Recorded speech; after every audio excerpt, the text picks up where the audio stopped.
Bonjour Monsieur Sanders. Bonjour Monsieur Karim. Comment allez-vous Je aujourd'hui? vais très bien, merci et vous? Très très bien, et j'espère que nos bistronautes qui nous regardent vont bien aussi à la maison. Aujourd'hui, nouvelle vidéo du bistrot de la photo de la série Broc Argentique. Alors Monsieur Sanders, pouvez-vous nous rappeler à moi et à nos bistronautes ce qu'est la série Broc Argentique? Alors, la série Broc Argentique est une série de vidéos destinée à nos bistronautes sur comment bien acheter son appareil photo en brocante et aussi comment bien vérifier que tout fonctionne bien, grosso modo. Ça permet de s'assurer que son appareil ancien est fonctionnel et qu'on peut l'utiliser partout. D'accord, ok, on avait déjà fait un premier épisode que je mets au-dessus de la tête de Monsieur Sanders, juste là, qui permettait de... Vérifier que l'appareil était mécaniquement en forme et qu'il n'était pas tout cassé à l'intérieur, grosso modo. Pour résumer, si quand on secouait son appareil, ça faisait maracas, il valait mieux le rendre au vendeur sur la brocante. C'est ça, mais bon, allez quand même voir la vidéo pour ceux qui ne l'ont pas vu, c'est un peu plus compliqué que ça quand même. Alors, avant toute chose, avant de continuer d'aller sur ce deuxième épisode de Broc Argentique, eh bien, je t'invite à t'abonner évidemment à la chaîne du Bistrot de la Photo, d'activer la petite cloche pour ne rater aucun contenu, de mettre un petit pouce bleu sur cette vidéo et toutes celles que tu regarderas à l'avenir, ça permet de nous aider au référencement, c'est le meilleur soutien que tu peux faire à la chaîne du Bistrot. Et ce n'est pas tout, si tu as envie de voir un peu notre travail photo, notre travail photo et ceux des bistrographes, voilà, je vais y arriver, ceux qui nous accompagnent et qui font partie de l'équipe large du Bistrot, eh bien c'est sur Instagram que ça se passe, on te met juste le lien, juste là, et tu vas pouvoir aussi aller nous suivre sur Instagram pour avoir un contenu légèrement différent de ce que tu vois sur YouTube, comme ça tu auras tout l'univers du Bistrot de la photo. Très bien. Voilà, Monsieur Sanders, alors on va directement enchaîner sur ce Broc Argentique 2. On part du principe donc que l'appareil acheté en brocante n'a pas les warnings qu'on a pu voir dans le premier épisode. Qu'est-ce qu'on va voir alors dans ce deuxième épisode? Alors, dans cet épisode, dans ce deuxième épisode, c'est juste aussi, nous allons voir 3 points essentiels pour s'assurer que l'appareil sera capable de faire de belles photos. Le premier point sera de vérifier si la cellule qui est embarquée est toujours fonctionnelle. Donc, on vérifiera son exposition. Le deuxième point va être de vérifier si si les vitesses de l'appareil sont correctes. On y reviendra en détail, patience. Et le troisième point, on vérifiera les fuites de lumière et l'avancement du film. Alors, c'est important de préciser, je crois, M. Sanders, c'est important pour vous, que ceci n'est pas une étude scientifique. On est bien d'accord? Absolument pas. Ici, c'est plutôt des observations qui, durant la pratique et les achats d'appareils que j'ai fait dernièrement, j'ai pu mettre en place afin de m'assurer que l'appareil allait parfaitement bien. Ce qu'on va vous expliquer ne remplace évidemment pas le service de professionnels qui, eux, ont évidemment tous les outils pour pouvoir rendre votre appareil frais, neuf comme au premier jour. Là aussi, on y reviendra. Et alors, est-ce que ce test fonctionne avec tous les appareils photo argentiques? Oui, mais non. En fait, plutôt non, évidemment. Donc, en fait, ici, on va se focaliser sur les appareils dits mécaniques, c'est-à-dire vous réglez vous-même l'exposition et l'ouverture de votre appareil photo, la vitesse, et l'ouverture, ou les appareils qui sont qui sont semi-automatiques. Par exemple, je choisis mon ouverture et je choisis les vitesses. Tout ça, on va pouvoir le faire. Par contre, les appareils du type point and shoot, où on n'a aucun contrôle, ni de la lumière, ni de l'exposition, ni de rien du tout. En fait, on ne sait pas ce que l'appareil fait. Finalement, on prend point and shoot, ça veut bien dire ce que ça veut dire. Là, on n'a aucune information et donc ça va être très, très compliqué d'appliquer les conseils que vous allez voir dans cette vidéo sur ce type d'appareil. D'accord, parfait. Alors maintenant, on va pouvoir enchaîner. Maintenant que tout a été mis et que le décor est planté, on va commencer donc, si je comprends bien, si je suis bien le petit plan que vous nous avez préparé, M. Sanders, on va commencer par le test de la mesure de lumière, donc de la cellule. Exactement. Donc, quand vous achetez un appareil photo, si l'appareil a une cellule embarquée, il est important de vérifier que celle-ci mesure toujours bien la lumière. Et pourquoi donc? Pour 2 raisons. La première raison, c'est qu'une bonne exposition, en tout cas une cellule fonctionnelle, amènera une bonne exposition et donc logiquement une photo bien exposée, donc réussie. Et pourquoi est-ce qu'on doit faire ce test finalement? Parce que l'appareil, après 40 ou 50 ans, pourrait être un petit peu fatigué, où il y a certaines cellules qui avec le temps se dégradent et donc vont donner une mauvaise information. Donc on va faire un mauvais réglage d'appareil photo et au final on aura une mauvaise photo. Ouais, nous aussi on a passé les 40 et 50 et parfois on est un peu fatigué. Oui. Bref, alors très bien, dites-nous un peu comment faire pour justement mesurer cette cellule. Tout à fait. Alors, j'ai fait un petit film tout à l'heure avec mon téléphone pour directement vous expliquer tout cela parce que je trouvais que c'était un peu plus ludique. Donc, si on regarde ensemble... Monsieur Sanderstrom, déjà. Voilà. Je vais utiliser mon appareil photo digital que je vais mettre sur un pied. Je vais mesurer la lumière que je vois sur une surface grise. On y reviendra après. J'aurai que mon appareil sur, par exemple, ISO 400 à une vitesse de 5,6 et l'appareil me dit 1/125e de seconde. Donc, j'ai mon couple d'exposition pour une sensibilité de capteur donné. D'accord. Je prends mon appareil photo argentique, je recopie les paramètres, 5, 6 d'ouverture, je vais stipuler à l'appareil que je suis sur une sensibilité de film de 400 ISO ou ASA, et je vais lui remettre le 1/125e de seconde mesuré par l'appareil précédemment.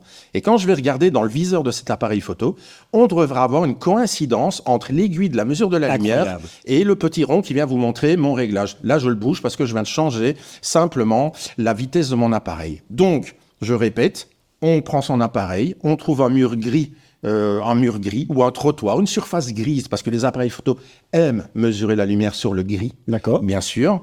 Et à partir de là, je recopie les réglages que je vois dans mon appareil argentique et je regarde simplement que les diodes ou que, comme ici on a vu, la petite aiguille correspondent bien avec le rond. Oui, ça peut dépendre d'un modèle à l'autre. Exactement. Si j'ai un appareil, par exemple, à priorité à l'ouverture, je vais avoir des LED qui vont s'allumer en regard des vitesses. Dans ce cas-ci, si j'avais mis 5.6 ASA 400, en regardant dans l'appareil, j'aurais eu la LED la LED 1/125e qui se serait allumée. D'accord. Tout simplement. Et si on remarque que la cellule est aux fraises, c'est problématique. Là. Alors, Ouais. il y a deux options. Soit elle est vraiment aux fraises. Bon, là, il va falloir utiliser une cellule externe. Ouais.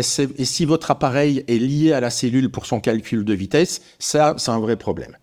Après, si vous remarquez que chaque fois que vous faites l'exposition, l'appareil mesure toujours 1/3 de diaph en dessous, on peut tricher. On peut dire à la cellule de votre appareil photo, je vais prendre l'exemple du tiers de diaph, et basculer la cellule à 320 ISO pour lui faire croire que c'est un film 320. Pour autant que la cellule ne contrôle pas quelque chose d'automatique. Exactement, parce que là, ça va être compliqué. Oui. Évidemment, votre film reste un 400 ASA dans votre appareil, sera développé comme un 400 ASA. C'est juste, on fausse la mesure pour que le résultat corresponde quand même à un couple vitesse-lumière suffisant pour pouvoir faire votre exposition. Très très bien. On en a fait le tour là pour la cellule, je pense. La cellule, c'est bon, c'est assez simple. Alors on va attaquer vraiment le gros morceau de cette vidéo, qui est vraiment comment bien tester les vitesses d'un appareil photo, puisqu'on sait que vu que c'est du mécanique, que là aussi ça peut facilement se fatiguer. Exactement. Voilà. Après 40-50 ans, encore une fois, ou même après 20 ans, même après 25 ans, les ressorts ou l'électronique qui est dans votre appareil peut être un peu plus lent. Donc, comment faire ce test? D'abord, on va faire un petit rappel de, finalement, c'est quoi la vitesse de votre appareil photo. Que se passe-t-il dans votre boîtier quand vous prenez un boîtier et que vous le réglez sur 1/30e de seconde? Mais que se passe-t-il dans un boîtier quand on le règle sur 1/30e de seconde? Excellente question, monsieur Karim. Je vais déjà vous montrer juste à la caméra. Voulez-vous bien changer de caméra et mettre le close-up? Oui, bien sûr, voilà. Regardez comme c'est beau. Hop. Là, c'est mon rideau. Là, OK? Donc là, je l'ai réglé à 1/30e de seconde. Regardez ce qui se passe. Évidemment, c'était trop vite. Je vais le régler à 1 seconde. 1 seconde. Voilà. Là, on le voit bien. Exactement. Et donc, il vient de se passer quoi? L'appareil ouvre son rideau, laisse passer 1 seconde de lumière, et puis le second rideau vient fermer l'image. C'est ça. Si je suis à 1/30e de seconde, il fait le mouvement en 1/30e de seconde. Si je suis à 1/60e seconde sur les appareils conventionnels, il fait 1/60e de seconde. Si je vais plus vite, à partir du moment donné où le rideau arrive à la moitié de la distance parcourue, le deuxième rideau se déplace, laissant passer 1/125e de seconde de lumière. D'accord. Si je passe au 250e, c'est 1/4, 1/8e et ainsi de suite. Logique, tout très bien. Ouais. Donc nous, ce qui nous intéresse, c'est de vérifier qu'à chaque couple d'exposition, d'ouverture et de vitesse, on ait toujours bien la bonne quantité de lumière qui vient frapper notre négatif. Ok, très bien. Alors comment fait-on? Quelles sont les méthodes que vous allez appliquer pour y arriver? De 1, on va déjà utiliser un film bon marché. On ne va pas investir sur le négatif couleur pour faire ce genre de choses. On va utiliser un film bon marché type Fomasan. En noir et blanc. En noir et blanc, exactement, qui est des films où vous trouvez aux alentours de 4-5 euros chez votre fournisseur. Qui a un excellent rapport qualité-prix. Qui est un excellent rapport qualité-prix, qui est un très bon film, ceci dit en passant, mais qui est surtout pas les 20 euros et plus d'un film Portra 400 couleurs, par exemple. C'est ça, pour du test, c'est un peu... Nous allons en fait utiliser une pellicule pour faire tout le temps la même photo. Donc vous comprenez bien qu'on ne va pas investir ni de l'énergie dans la photo, ni de l'argent dans le négatif. C'est ça. Ensuite, il vous faudra pour bien faire un pied, un appareil photo, bien évidemment, puisqu'on le teste, avec un objectif fonctionnel. Je vous renvoie sur Broc Argentique 1 pour vérifier la tête de M. Sanders. Que le diaph fonctionne bien de votre objectif que vous allez utiliser. Donc, on va avoir deux options à ce moment-là. Soit nous allons dans un milieu où je vais contrôler la lumière, c'est-à-dire dans mon labo studio ou chez moi avec de la lumière, avec des softbox et je vais créer une scène que je vais photographier plusieurs fois, ou je vais sortir à l'extérieur, mais cependant, il faut s'assurer que les conditions d'éclairage, d'ensoleillement ne changent pas. Donc, c'est soit full soleil ou full ciel gris. C'est ça. en privilégiant peut-être le full soleil. Ouais, Bon, oui. le full ciel gris, ok, d'accord. Voilà. Voilà, on verra. Donc, on va on va mettre son appareil. On va s'arranger pour pouvoir exposer à 1 millième. Et c'est ce qui a été... Alors, je regarde un peu dans notre petit film. C'est ça, c'est ce film-là. C'est ce qu'on a montré ici. Donc, on a créé notre environnement contrôlé en lumière, où je vais faire les photos d'un appareil photo. Donc l'important, c'est que la lumière soit toujours la même pendant les photos, que vous soyez en extérieur ou chez vous, avec des lumières contrôlées. Ici, je prends une cellule pour faire le malin, mais je remesure avec ma cellule pour avoir 1 millième de seconde, et ça tombe bien, mon objectif ouvre à 1,4. Et maintenant, je vais faire tous les couples vitesse-exposition. Donc 1 millième à 1,4. Ensuite, 1/500e à f2, et puis 250, 2,8. Et je vais enchaîner comme ça le maximum de photos que je peux faire afin de pouvoir toujours exposer la photo correctement, que le film soit toujours bien exposé. D'accord. C'est ce qu'on voit pour l'instant. Ok, et donc si je comprends bien, Oui. là en fait on est censé, si votre appareil n'a pas de problème de vitesse, on est censé avoir la même photo. La seule chose qui va changer, c'est votre profondeur de champ. Exactement. Bien, ça on est bien Et d'accord. le piqué. Et le piqué, bien entendu, puisque les objectifs, surtout à cette époque-là, en pleine ouverture, le piqué n'était pas extraordinaire. On va le voir. Mais voilà, mais nous, tout ce qui va nous intéresser sur la photo, c'est l'exposition de la photo. Exactement. Donc, c'est vraiment l'exposition. Logiquement, quand vous allez regarder votre négatif développé, on devra avoir la même densité, le même négatif, la même photo. Et une fois scanné, on va pouvoir chercher, en regardant les hautes lumières ou en regardant les ombres, s'il y a des variantes. C'est ce qu'on a fait, en fait. C'est exactement ce qu'on a fait. C'est vraiment sur le scan qu'on va le voir encore plus que sur le négatif. Oui, parce que je ne vous cache pas que sur le négatif, ici, j'ai pris un appareil dont je sais que les hautes vitesses sont un petit peu catastrophiques. Et en fait, sur le négatif, je ne le voyais pas. Même en mettant une lampe de poche derrière et en regardant avec une loupe, je ne voyais pas vraiment un grand changement. Donc, on a fait deux séries de photos. Première série de photos, photographier un excellent appareil Zorky 4K. Car oui, on faisait déjà du 4K à cette époque. Incroyable, nous n'avons rien inventé. Exactement. Et donc là, c'était la photo aux ouverture 1,4, 1 millième de On seconde. le voit que c'est bien baveux. C'est bien baveux, effectivement. Il y a que peut-être un morceau du cas qui est piqué. Tout le reste, c'est un peu, mais c'est le charme de l'ancien. Je ne vous ai pas mis toutes les photos. On va tout de suite sauter à 5,6. Et puis, on va sauter à F11. C'est important de ne pas justement que son œil soit distrait par le fait qu'on récupère du piqué partout, parce que c'est pas ça qu'on doit regarder. Donc peut-être attirer notre attention sur ce qu'on doit voir, Monsieur Sanders. Ah oui, tiens, je me suis trompé de caméra, mais ce n'est pas grave. Effectivement, ce qu'on doit voir, c'est vraiment le changement de densité dans les hautes et basses lumières. On va se reconcentrer sur la photo du Zorky, et j'attire votre attention sur la petite partie verticale à droite pour vous du viseur. On a une petite arête verticale. L'arête verticale vraiment qui est à droite du viseur. Voilà. Et maintenant, je vais basculer à F11. Oui. Et en fait, c'est difficile de le voir. Mais maintenant que vous me le dites, je le vois, moi. Voilà, si je passe d'un à l'autre, on va pouvoir voir qu'il y a un côté un peu surex, et puis là, tout à fait, l'aluminium redevient tout à fait aluminium. C'est vraiment blanc sur la première. Et c'est ça. Oui, c'est ça. Et sur le noir, si on regarde sur l'objectif, c'est pas terrible. Heureusement, j'ai fait une deuxième série de photos en changeant d'appareil. J'étais inspiré parce que, arrivé à là, je m'étais dit, c'est bon, le test est fait, on développe, on scanne. Mais c'est pas, voilà. C'est pas très YouTubeable, j'ai envie de dire. Non, c'est ça. Ouais. C'est pas très, il y a pas d'effet wow. Ouais, On c'est se ça. dit pas, Ouais. wow, Oui, c'est ça. il a raison, Monsieur Sanders. Alors que M. Sanders a toujours raison. Voilà. Donc, sur la deuxième série, maintenant, Quel bel objet. Voilà, un Yashikamat, la même chose, c'est toujours à 1 millième de seconde, ouverture f1.4. Et là, je vais directement passer à f11, avec son rapport équivalent dans la vitesse. Ah ouais. Et là, maintenant, si on regarde dans la densité du noir sur le Y, sur la partie supérieure de la photo, je vous remets à f1.4, donc à 1 millième. Je repasse à f11. On voit bien que là, le noir, là, il est très gris finalement. Le noir limite blanc. Et là, il redevient bien sombre, bien exposé. Ça, là, on commence à avoir une information. Alors que, je vous le rappelle encore les bistronautes, normalement, à 1,4, nous aurions dû avoir le même noir s'il n'y avait pas de problème de vitesse. Donc, évidemment, on aurait eu une profondeur de champ qui diffère et du piqué qui n'est pas le même. Mais en termes de contraste, peut-être un peu que le contraste à 1.4, il n'est pas exactement équivalent, mais on n'aurait pas ce changement radical. De densité dans le noir. Oui, de radical vraiment entre les deux photos. Donc, ça nous amène une première conclusion. En fait, c'est un indice. C'est un indice. Ah oui, c'est effectivement, c'est un indice. L'indice me révèle quoi? L'appareil, au millième de seconde, n'a pas l'air de faire rentrer la même quantité de lumière que quand je le mets à 1 500, 250. En tout cas, le rapport est faussé. Donc, si on s'arrête là, on sait, je sais, mon appareil ne tient pas le millième. Je peux continuer à l'utiliser, je vais éviter d'utiliser le millième de seconde. Parce que si je reprends ici sur mon Yashica à f4 ou à f11, Oui. bah, on a un peu la même photo. C'est ça. Oui, on pourrait un peu se pencher dessus, mais là, je vous rappelle qu'elle est juste scannée, retournée, elle n'est pas retouchée. D'accord. C'est la photo du scan.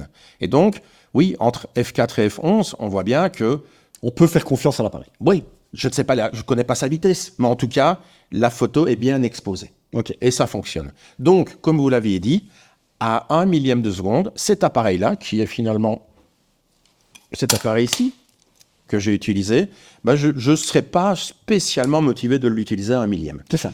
Je pourrais très bien mettre un petit sticker ici de rappel. Attention. Ne l'utilisez pas à millième. Ne jamais croiser les yeux. C'est ça. Ou le millième est un petit peu... voilà. Ok. Ou millième warning. Ok. Voilà. Et mais maintenant, si j'ai envie de savoir vraiment comment, Quelle est sa vitesse? quelle est sa vitesse. Voilà, pardon.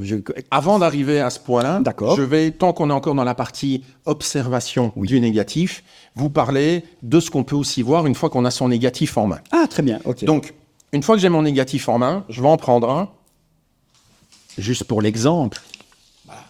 Ouais. Oh. Voilà. Ninja. J'ai un négatif en main. Et vous, comme vous pouvez le voir, alors vous allez dire, on va pas voir grand-chose, mais vous voyez que la densité, sans le scan, ça va être très difficile. Hein. On voit quand même juste, c'est le négatif que j'ai développé des photos que vous avez vues. Donc, ce que je vais pouvoir observer, c'est deux choses. Si mon appareil a des fuites de lumière, je vais vous montrer, et si son avancement est régulier. L'avancement, c'est l'espace que vous avez entre les photos. Et en fait, ici, ça va être difficile de le voir. Ah, quoique, hein. Quoique, je vais essayer d'aller chercher je sais qu'il y a un endroit sur le film où on le voit plus qu'un autre. C'est ici, je pense. Oui, là, on le voit très, très bien. Je vais bouger ma tête pour qu'on ait... Donc, l'espacement, je rappelle aux bistronautes, je vais essayer de le montrer. Ouh là là, l'exercice. Si, regardez, là et là, c'est pas le même espacement entre les deux photos. Mais Voilà. c'est très, très flagrant. Il y en a un qui est plus large que l'autre. Qu'est-ce que ça veut dire, ça? Donc, bon, déjà, c'est pas grave que l'espacement ne soit pas constant sur un appareil. Cet appareil-là, je pense, à presque 50 ans, moi, c'est déjà incroyable qu'il va toujours, hein, je vous le dis, c'est déjà juste surprenant. Ça veut dire simplement, quand vous l'armez, il faut bien l'armer à fond. Déjà. Bien aller au bout de la course pour qu'il avance bien le film. Là où ce serait plus problématique, c'est si les deux photos étaient superposées. Ah oui, évidemment. Là, ça veut dire que mécaniquement... On fait une double exposition. voilà, d'une partie de la photo, ça veut dire que mécaniquement, l'appareil là a un problème. Ça, ce sera un vrai problème. J'ai parlé de fuite de lumière. Alors, laissez-moi prendre la petite photo sur les fuites de lumière. Les fuites de lumière, c'est quoi? Bah, ça donnerait ça sur un négatif. C'est en fait le fait que de la lumière rentre dans votre boîtier. Donc, le noir serait du blanc au développement. C'est ça, le noir serait du blanc. Et on voit bien cette espèce d'amas noir autour de chaque photo. C'est simplement de la lumière parasite est rentrée à l'intérieur de votre boîtier. Donc, Et qu'est-ce qui se passe? Comment ça se fait que ça arrive? Expliquez-nous un peu, monsieur Sander. alors, laissez-moi une seconde. Je reprends un appareil photo et je vous montre. D'abord, je cherche mes accessoires. Un film. Je l'ai foutu, hein. Là, il est foutu, mais il était déjà foutu, je l'ai trouvé sur une brocante. Donc, le film, quand vous allez le mettre dans votre appareil, je vais le charger directement dans mon appareil. Ah, peut-être qu'on pourrait faire ça en close cam. Ah oui, un peu d'ASMR de... Oui, vous pouvez me mettre... Oui, bien sûr, sinon l'ASMR ne fonctionne pas, évidemment. Voilà. Donc, ce qu'on va voir, c'est que chaque fois que je vais faire une photo, je vais enrouler le film sur le second axe ici. Et je vais vous le remontrer, comme ça vous voyez vraiment ce qui se passe dans l'appareil. Je vais l'armer. Wow. C'est-à-dire que la photo que j'ai faite est partie autour de l'axe. Je déclenche la nouvelle photo, j'arme, et chaque fois que j'ai terminé une photo, elle se réenroule autour de votre axe qui est ici. Donc, ça veut dire quoi? Hop, caméra, merci monsieur Karim. Que les photos que vous avez prises, elles sont là-bas, ok? Là-bas, si on regarde bien sur l'appareil, il y a une charnière. Vous voyez ici. Et à l'intérieur de la charnière, normalement ici, nous avons un joint d'étanchéité. Pourquoi? Parce que quand je ferme le boîtier, il ne faut pas que j'ai de la lumière qui rentre par là. Parce que si j'ai de la lumière qui rentre là-bas, derrière cette charnière, je vous le remontre, hop, je casse tout, mais il y a vos photos. Hop, ici, les photos sont là-bas. Et donc le résultat, la résultante de cette fuite de lumière, ce sera, comme on voit sur la photo, de la lumière qui vient verticalement gâcher et nuire et en fait réduire à néant votre photo. Donc, c'est pas très grave quand ça arrive. Alors, c'est chiant parce que, oh zut, j'ai pas mes photos, voilà. Mais en fait, c'est juste un petit joint de mousse à remettre. Il y a encore pas mal de magasins qui proposent ce service. Donc, c'était pas la fin de l'appareil. Ok, d'accord. Ça, ce n'est vraiment pas grave. Et donc, là, c'est l'avantage, c'est que grâce à ce film de test où on va mesurer, en fait, on va pas mesurer, mais on va vérifier les vitesses de son appareil, les expositions, on va pouvoir voir en même temps l'avancement du film, je le mets ici, et si j'ai des fuites de lumière. Voilà. D'accord. Ça, c'est pour ce qu'on peut faire sans outil particulier, juste avec finalement un appareil photo, un pied et un négatif qu'on met dedans. Ok. Alors, sur les 3 choses qu'on a vues... Attendez, je mets l'appareil de côté parce que je m'ennuie. Voilà. Sur les 3 choses qu'on a vues, on a des enseignements, je veux dire, qui sont complets sur 2 des 3. Oui. Et sur une des 3 qui est la vitesse, là, on a juste, comme je l'avais dit, un indice. C'est ça. On n'a pas exactement la mesure de la problématique de la vitesse. C'est ça. Alors, si on a vraiment envie de savoir à quelle vitesse exactement l'appareil va selon le réglage qu'on lui a mis, C'est ça. donc, quel est le delta d'erreur qu'il a selon une vitesse, est-ce qu'il y a des outils pour pouvoir mesurer ça? Ben oui, en fait, alors si je reviens dans le passé, il y avait des bancs de tests dans les magasins qui permettaient de mesurer la vitesse de vos rideaux. Ces bancs de tests se font plutôt très rares, mais heureusement, grâce à la communauté des grands passionnés de la photo argentique qu'on Comme peut M. trouver Sanders. en Europe, il y a effectivement des passionnés qui fabriquent en fait des outils de mesure. Donc, avant de vous parler de l'outil que je vais vous présenter, je vais simplement vous expliquer comment ça marche. L'outil de mesure, ça va être quoi? Ça va être derrière l'appareil photo, on va enlever le film, on va mettre derrière le rideau un appareil de mesure. De l'autre côté, une lampe de poche, celle de votre smartphone. Et quand je vais déclencher mon rideau, rappelez-vous, il s'ouvre, de la lumière passe, un chronomètre se met en route dans l'appareil de mesure. Le rideau se ferme, plus de lumière, il arrête le chrono. Et il nous donne simplement la vitesse de lumière qui est rentrée sur le capteur. C'est ça, et je pense qu'on l'a illustré avec un objet en particulier. n'est-ce pas? Exactement. Donc nous, en fait, alors je vais regarder, alors on va d'abord passer ici. Je vous présente en fait la société Fastbox, dont Alex en fait est la personne qui a créé ce petit boîtier, avec qui je me suis longuement entretenu, m'a expliqué pourquoi il avait fait ça, simplement parce que le coût du film, le fait, la déception qu'on pourra avoir sur un film raté parce qu'on n'a pas pu le tester, et ce genre de boîtier que j'ai ici, je vous le montre en close cam, qui est ici, hein, ce petit boîtier ici. Vraiment, ça tient dans la main. Hein? Oui, ça tient dans la main et c'est prévu pour être effectivement utilisé même en déplacement. Donc, ce petit boîtier ici va nous permettre tout simplement, à l'aide de son smartphone, puisqu'on a besoin d'une lampe de poche, de pouvoir tester en fait les vitesses de son boîtier. Alors, ça tombe bien, on a fait un petit film. Parfait. Ça marche comment? J'ouvre le dos de mon appareil, pas besoin de film pour faire ce test. J'allume en fait le boîtier de mesure que j'aligne en fait avec un petit repère. Je vais allumer la lampe de mon smartphone, la mettre en face, choisir une vitesse sur mon appareil photo. Et quand je déclenche, là j'ai choisi le 250e, Oui. je déclenche et la mesurer 215. 215. Ouh, c'était vite dans le montage. Oui. Alors un 500e c'est 316 et le millième, lui, se retrouve à 476. Donc, on sait bien. Wow. Donc, là, on a des vrais. Là, il va 2 fois trop lentement. Exactement. Et je vous rappelle que 2 fois trop lentement, ça donne ceci. Ça donne. Alors, laissez-moi prendre la photo qui est réussie. Là, ça fonctionne. La photo trop lente. 2 fois plus de lumière qui est rentrée. Et c'est qui explique pourquoi tout le noir est devenu comme ça, très gris dans le boîtier. Donc, ce genre d'outil est très important, il est très intéressant en fait. Il va me permettre, sans que je passe par la case, je me filme, je m'ennuie à faire plein de photos les mêmes, je vais au labo, je fais développer, je fais scanner, j'interprète mes résultats, simplement de le mettre derrière le boîtier, hop.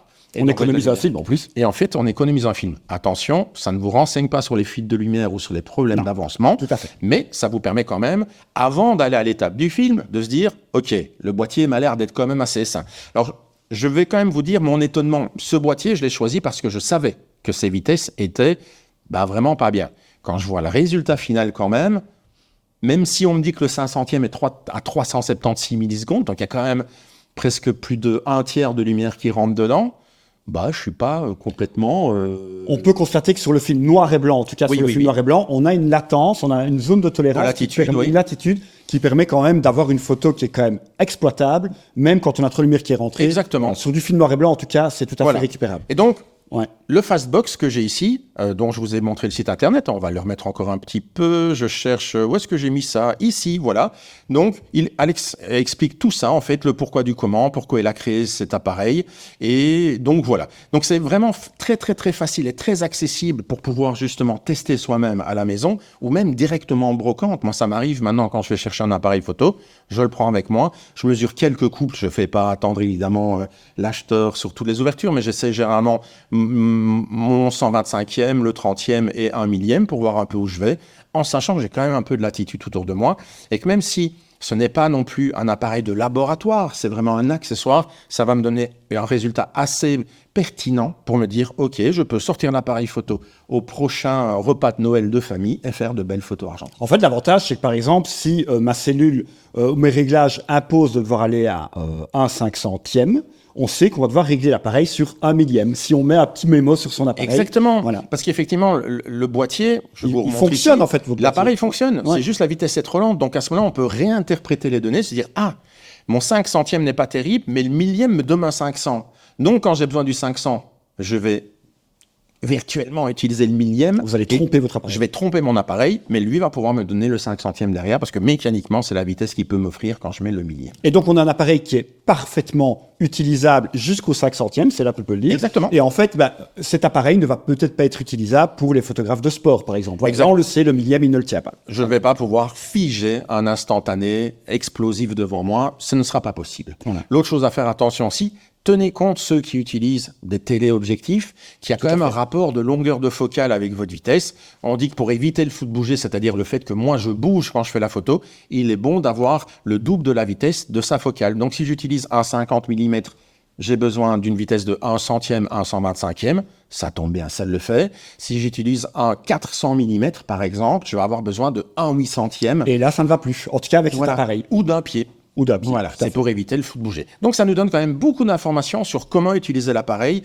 et ça va nous rassurer en fait lors de son utilisation et pas se dire ah là là là là, je comprends pas pourquoi mes photos sont surex, sous-ex. C'est généralement plutôt surex. Il va plutôt ralentir le rideau. Il ne va pas s'accélérer avec le temps. Ouais. Je l'ai déjà vu une fois, mais je crois que c'est moi qui ai mal mesuré. Mais c'est plutôt effectivement ce côté ralentissement. Voilà, donc ça, le Fastbox que je vous remontre ici vous permet de vérifier. Vous l'allumez, vous mettez votre cellule la lampe de poche de votre appareil photo, devant le boîtier. Vous avez vu que dans la vidéo, j'ai retiré mon objectif pour faire le test parce que je n'ai pas besoin de passer la lumière dedans. Donc, je colle vraiment ma lampe de poche devant et je mesure directement derrière. D'ailleurs, je vous rappelle que cette série s'appelle Broc Argentique, que vous pouvez l'emporter avec vous en brocante, c'est ça qui est bien. Il faut juste un petit peu peut-être s'entretenir avec le vendeur pour voir si vous pouvez l'utiliser. Évidemment, il faut rester courtois en brocante. Exactement. Et si vous achetez un appareil, par exemple, sur des sites comme Deuxième Main en Belgique ou Le Bon Coin en France, si vous vous rendez chez le vendeur, vous allez avec votre petite Fastbox. Là, je pense qu'à domicile, il n'y aura pas de souci pour le tester. C'est ça, tout à fait. Et vous avez, comme ça, vous n'achetez pas un chat dans un sac.